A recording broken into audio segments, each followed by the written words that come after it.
नमस्कार दोस्तों, the fact time में आपका स्वागत है। आपको दिखा रहे हैं हम डेरा सच्चा सौदा के अंदर से कवरेज। जानते हैं पब्लिक से बातचीत करके कि सेंट डॉक्टर गुरमीत राम रहीम सिंह जी इंसा जो भी बाहर आए हैं, फरलों पे आए हैं, इन लोगों का कैसा महसूस कर रहे हैं, क्या रिएक्शन है, जानेंगे इन्हीं से बातचीत करके। नमस्कार मैम, आपका गुड नेम? धन्य सदगुरुदेव आसरा। माय नेम इज़ प्रतीक्षा। क्या क्वालिफिकेशन है आपकी? मैम क्वालिफिकेशन की अगर बात करते तो मैं एक एडवोकेट हूँ पेशे से। मेरा पेशा है एडवोकेट। हाँ जी। सेंट डॉक्टर गुरमीत राम रहीम सिंह जी इंसा जो भी बाहर आए हैं, क्या कहना चाहोगे, कैसा लग रहा है आप लोगों को? मैम बहुत खुशी है। बीइंग अ डिवोटी हम बहुत खुश हैं कि हमारे गुरु नहीं, वो अगर हम घरेलू उसमें ले तो हम उनको अपना पिता भी मानते हैं। हम उन्हें पिताजी कहते हैं और हम जो खुशी आज हमें है वो शायद किसी को नहीं हो सकती।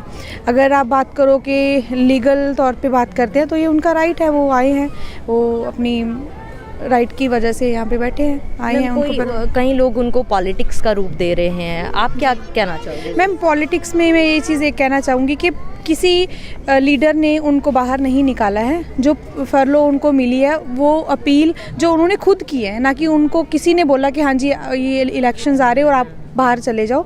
ऐसा कुछ नहीं, उन्होंने खुद से काफ़ी टाइम से ये अपील कर रखी थी। जो उनका राइट है उन्हें मिला है। ऐसा पॉलिटिक्स इसमें मैं नहीं मानती कि इसमें पॉलिटिक्स है, क्योंकि पॉलिटिक्स को मैम अगर है ऐसा होता तो एक है ना कि किसी लीडर ने उन्हें प्रेशराइज़ किया कि आप बाहर जाओ जी, हमारे लिए वोट करवाओ जी। ऐसा कुछ नहीं है। उन्होंने खुद अपनी अपील की है बाहर आने के लिए, फरलो के लिए उन्होंने खुद अप्लाई किया है।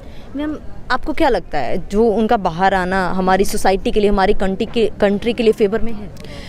मैम कंट्री का तो मैं ये कह सकती हूँ कि जो अपनी सोसाइटी में बुराइयाँ बढ़ रही थी, मेरा ये मानना है कि गुरुजी ने बहुत सारी बुराइयाँ छुड़ाई है। जैसे कि नशा, गुरुजी के टाइम पे वो नशा बहुत कम, उसकी मात्रा बहुत कम हो गई थी। मुझे ये पर्सनली ये फील होता है कि उनके जाने के बाद वो बुराइयाँ बढ़ रही थी और हमें ये खुशी है कि गुरुजी आए हैं, तो वो हम जो मानवता भलाई के कार्य और भी शिद्दत से करेंगे और भी ज़्यादा बढ़ चढ़ के करेंगे। मैम कुछ लोगों का अलग तरीके से माहौल के लिए बात करना होता है, अभी माहौल अलग तरीके का हो जाता है, संत जी समाज में आ जाते हैं, आपको क्या लगता है? किस तरह से मैं माहौल कुछ लोग जैसे कुछ पार्टीज़ के लोग आते हैं जहाँ काफ़ी बातें संत जी के बारे में बोली जाती हैं, अभी उनके आने से माहौल अलग तरीके का हो जाएगा? मैम जहाँ तक माहौल की बात करते हैं, संगत के लिए माहौल कुछ भी ऐसा नहीं रहता। जब गुरुजी नहीं थे तब भी हमारे लिए माहौल सेम था, और जब गुरुजी है अभी तो भी हमारे लिए। और मैम एंटी पार्टीज़ हमेशा रहती हैं, एक्सेप्शंस हमेशा रहती हैं।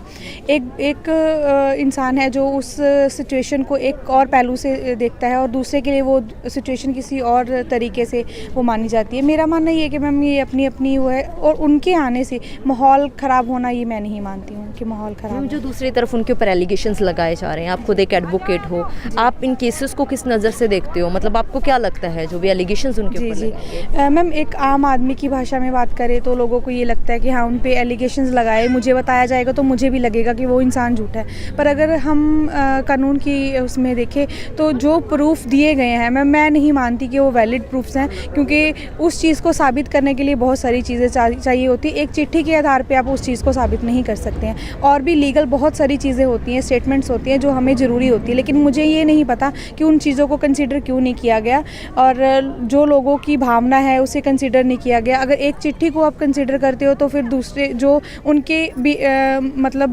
बिहाफ पे जो चिट्ठियाँ गई हैं, जब लोगों के बिलीफ पे, जो लोग 600 करोड़ लोग ये बोल रहे हैं कि वो झूठे नहीं हैं, वो सच्चे हैं। हम खुद डेरे में आते हैं, उनके अनुयायी हैं, लेकिन एक चिट्ठी को आधार माना जाता है और 6 करोड़ बंदों की बातों को, उनकी चिट्ठियों को वो माना नहीं जाता। आप खुद बताइए ये कहाँ तक सही साबित होता है? क्या अपील करना चाहोगे सरकार? मैं सरकार से ये अपील करना चाहूँगी कि हमारे गुरुजी सच्चे हैं, उनका कुछ इस केसेस से जो उन पे थोपे जा रहे हैं उनसे कुछ लेना देना नहीं है। वो जो पैरवाई कर रहे हैं उसको उनको जस्टिस दिया जाए, उस पैरवाई को उस तरीके से किया जाए जो लीगल तरीका है, कानून बना है उस तरीके से किया जाए, ना कि कोई प्रेशराइज होके या कोई भी गलत डिसीज़न ना लिया जाए। बस मेरी कानून को यही एक रिक्वेस्ट है कि जस्टिस सबका हक है, उसको देना चाहिए और फेयर तरीके से देना चाहिए। फेयर होनी चाहिए, जो भी उनकी प्रोसीडिंग्स होती है वो फेयर होनी चाहिए। मुझे ये ऐसा लगता है, मुझे ये फील होता है कि वो जो प्रोसीडिंग्स है वो फेयर नहीं है। जी मैम, बहुत बहुत धन्यवाद हमारे साथ जुड़ने के लिए। दोस्तों आपको दिखा रहे हैं सीधी कवरेज, वेल एजुकेटेड लोग हमारे साथ जुड़ रहे हैं। अभी हमारे साथ एडवोकेट थे जिनका कहना है कि जो संत डॉक्टर गुरमीत राम रहीम सिंह जी इंसान समाज में वापस आए हैं वो हमारे सोसाइटी के लिए काफ़ी फेवरिज्म है, और संत जी का ये राइट है जो वो समाज में आए हैं, उनका कॉन्स्टिट्यूशनल राइट है जो भी उन्होंने अपील किया और वो फरलों में समाज में आए हैं। कोई भी इनको लगता है कि कोई भी पॉलिटिकल ऐसा कोई भी मुद्दा नहीं है, ये जानबूझ के ऐसी बातें उठाई जा रही हैं, जानबूझकर एक इस चीज़ को मोल्ड किया जा रहा है। ये लगातार आपको दिखा रहे हैं पब्लिक के साथ सीधी बातचीत। आप भी देखते रहिए और जुड़े रहिए द फैक्ट टाइम के साथ।